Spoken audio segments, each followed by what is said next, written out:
there's so many things I'd love to talk to you about, and Go on, don't be shy. Don't be shy. On March 10th of 1977, Roman Polanski was doing a private photo shoot with Samantha Geimer, then age 13, in the home of Jack Nicholson. This private shoot was known to Samantha's parents, although at a shoot prior to this, Polanski had taken photos of Samantha topless. During this second shoot on March 10th, Samantha recounts that Polanski fed her champagne and half of a Quaalude, resulting in her intoxication, in which he told her to lay down on a bed and perform sexual acts on her, including oral, vaginal, and anal.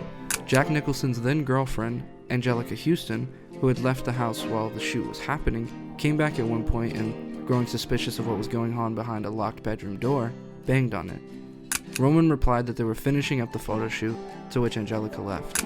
In her recounting of events, Samantha says that the whole time she kept saying no and trying to avoid the situation.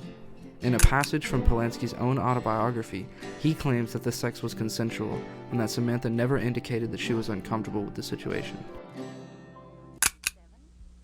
Last February, film director Roman Polanski fled Los Angeles for Paris, the night before he was to be sentenced for having had unlawful sexual intercourse with a 13-year-old girl. People at the time were shocked. Kinda. There was a toxicity in the culture at the time that positioned young girls who were sexually exploited at the hands of older men as the aggressors in most situations, or that these children were party girls asking for it. Anytime a person's 13 and an adult has sex with them, I believe that's rape. Look, okay, I don't believe that's rape. I believe it's against the law. Right. All right? I believe it's rape. I don't believe it's rape. I mean, not at 13. Not for these 13-year-old party girls. Oh, my. Really? There's a great segment in Broy Chanel's latest video on licorice pizza that dives deeper into this topic, so I'll leave that up to her. But essentially, due to not only Polanski's position in Hollywood, but also the culture's position, specifically American culture's position at the time, Polanski was not ostracized. I mean, in the probation report, it says, and I quote, "The victim was not only physically mature, but willing." Wanting to not make Samantha relive her trauma through a trial, they reached a plea deal in which Polanski would plead guilty to engaging in unlawful sexual intercourse with a minor. The court ordered Polanski to serve 90 days in a state prison so that they could evaluate him, but get this, they allowed him to travel to Europe to finish a film he was working on instead. So not only was he still getting work in the midst of this legal case, the courts were also allowing him to complete his work. But Polanski, being the genius that he is, used this time in Europe to party. The courts got word of his partying, and he was ordered to return to California, where he started his 90-day evaluation. He was released after 42 days. A little side note, he was fired from his directing job after he was ordered back to California. The truth is, men in Hollywood have had a history of getting away with these types of things, so Polanski thought he wasn't going to be prosecuted, and his team thought he wasn't going to be prosecuted either. That's why they let him party in Europe. That's why they still let him hang out with young girls. That's why they didn't keep a tight leash on him. He and his team thought they were untouchable. And the moment that the courts implied to him that they would be going for an actual serving sentence and deportation, Roman Polanski fled the country and became a fugitive on February 1st of 1978. Since then, he's lived in France, avoiding travel under fear that he'll be arrested for his warrant from '78. But in 2009, he did decide to travel. He was nominated for the Lifetime Achievement Award, and upon trying to enter Switzerland to receive this award at the Zurich Film Festival, he was promptly arrested. Now, I do want to add that Polanski was released the next year under a technicality. Essentially, he released an open letter via a website that included an accusation from him basically saying that the district attorney at the time of the 1977 case testified in front of a judge that his time in which they were evaluating him at the California prison counted as his sentence for the sexual misconduct charge. The US requested that Switzerland extradite Polanski back to the country so that he could face legal ramifications, although the Swiss denied and Polanski was released in 2010. But let's rewind back to when Polanski was arrested trying to enter Switzerland in 2009. This sent a shockwave through the art world, and frankly, artists wouldn't stand for it. Roman Polanski is not a predator. I mean, he's 75 years old, or 76. He's got 2 beautiful kids. He's got a wife that he's been with for a long, long time. He's not out in the street, doing horrible things. So I'm confused by it. That's why the SACD of France created a petition calling for the release of Roman Polanski. The The petition is quoted as saying, "Roman Polanski is a French citizen, a renowned and international artist now facing extradition. This extradition, if it takes place, will be heavy in consequences and will take away from his freedom. Filmmakers, actors, producers, and technicians, everyone involved in international filmmaking, want him to know that he has their support and friendship." And a lot of people signed it. I'm going to show all the names of the signatures of the petition on screen, but I'm going to run through some of the most famous names verbally. Woody Allen, not surprising, Wes Anderson, Asia Argento, Darren Aronofsky, Monica Bellucci, Adrian Brody, Penelope Cruz, Alfonso Cuarón, Guillermo del Toro, Jonathan Demme, Alexander Desplat, Harrison Ford, Terry Gilliam, Buck Henry, Alejandro Inarritu, Jeremy Irons, Neil Jordan, Harmony Korine, this one also hurts, John Landis, not surprising, David Lynch, this one really hurts, Michael Mann, Sam Mendes, Mike Nichols, Alexander Payne, Natalie Portman, Brett Ratner, Martin Scorsese, Steven Soderbergh, Tilda Swinton, Emma Thompson, Harvey Weinstein, not surprising, and Giuseppe Bertolucci. Lord, that is a lot of names. Although, as the petition grows more in infamy as the years go on, more and more signers have spoken out on their decision. Like Natalie Portman, for example, who, in the midst of the Me Too rise, commented on her signature saying, "I very much regret it. I take responsibility for not thinking about it enough. Someone I respected gave it to me and said, 'I signed this. Will you?' And I was like, 'Sure.' It was a mistake. The thing I feel like I gained from it is empathy towards people who have made mistakes. We lived in a different world, and that doesn't excuse anything. But you can have your eyes opened and completely change the way you want to live. My eyes were not open." I think it's a bit small to say that you didn't think about it or that your eyes weren't open enough. I mean, it was no secret what Polanski had done, especially if the petition was calling for his release from arrest for his warrant stemming from his sexual altercation with a child. Asia Argento also addressed her signature. In an interview, she says, "I wasn't aware of the affair and I acknowledge my ignorance. I was contacted from Cannes Festival. I was told that there was a petition that everyone was signing because what the judge had done to Polanski was against individual rights. I signed it, and only after I read about it, and now I blame myself for it."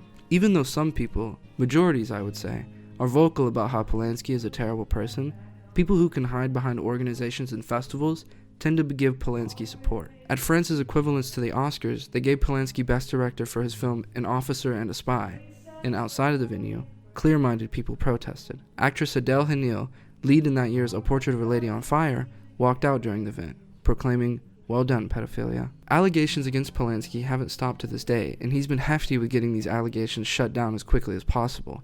But that doesn't negate the truth. Roman Polanski, admittedly by him, had sex with an underage girl in 1977. Regardless of whether or not he gave her drugs or alcohol, he absolutely had sex with a child. That is undeniable. So why was it so easy for people to support Polanski? Honestly, this sounds crazy, but I think they're all super fans. Some people you can say they personally knew Polanski, and so they felt a deeper connection with him and didn't want to cast him out so fast. I could see that, but if your friend who assaulted a little girl can't even face his consequences, why would you want to defend that person? Why does that person deserve to make art on a grand scale more than a newer artist who can do what Polanski does 10 times better? Another argument Polanski defenders will try to communicate is that Polanski's victim wanted it, and that statutory rape isn't rape. Okay, I don't believe that's rape. I believe it's against the law. Since then, Tarantino has put out a public apology to Samantha and denounced his support for Polanski. But that denouncing doesn't really hold weight when you look at his films. But more on that later. Some people defend Polanski by saying, he's not a predator. He's got a wife and kids. Because having a wife and kids can't make you a predator, right? I wanted to get a better understanding of how the people who truly defend Polanski think, and what gives them that passion. And more specifically, what gives people within the industry such a passion. Now I'll admit, my endeavors seemed useless. Nights and nights of searching, trying to find a quote, or simply anyone on the inside publicly voicing support for Polanski. And I couldn't find it until I came across an article titled "Polanski has served his time and must be freed," written in 2017 by Harvey Weinstein. The article actually gives a great insight on how consumers and people within the industry look back on the 70s with a sort of rose-tinted glass, the same way people look back on hair metal. On the outside, these guys were rock stars who did what they want, stood up to authority, and created art with no worry about what the outside world thought.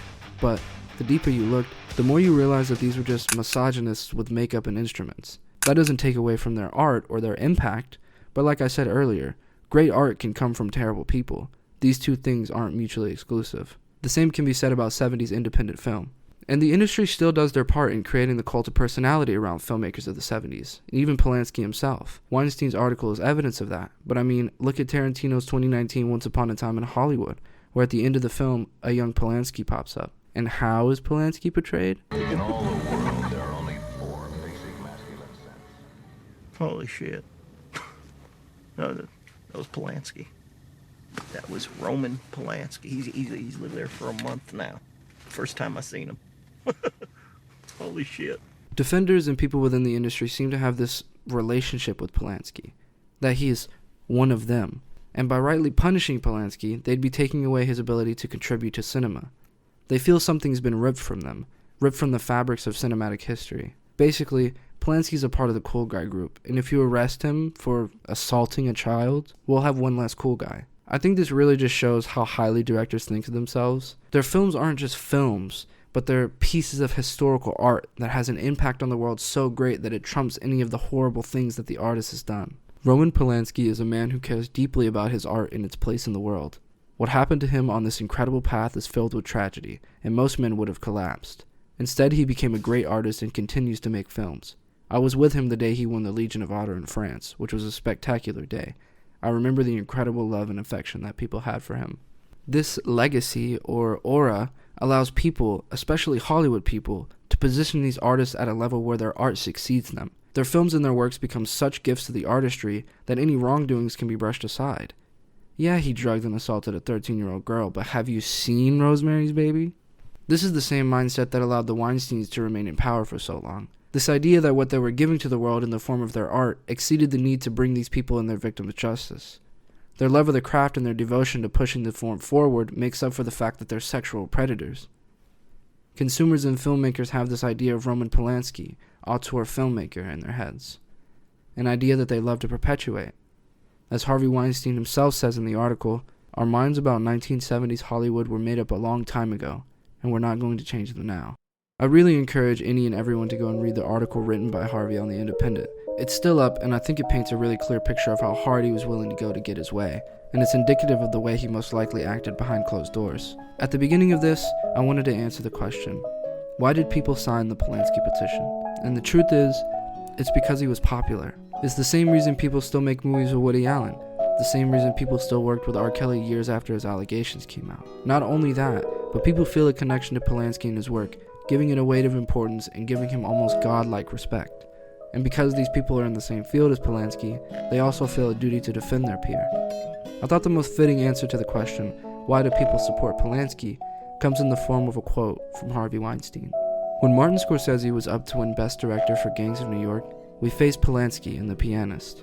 We were campaigning hard for Marty because he had never won Best Director, but when Marty lost to Roman, he turned to me and said, I'm so happy right now. Of all the people in the world that I want to lose to, it's Roman.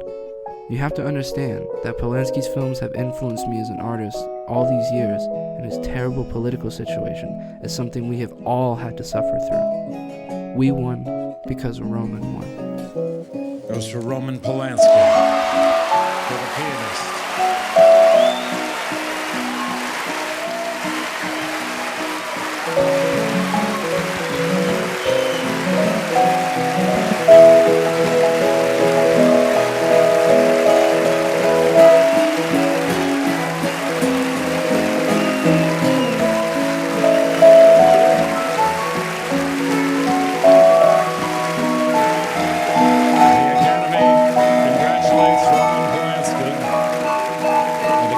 Award on his behalf.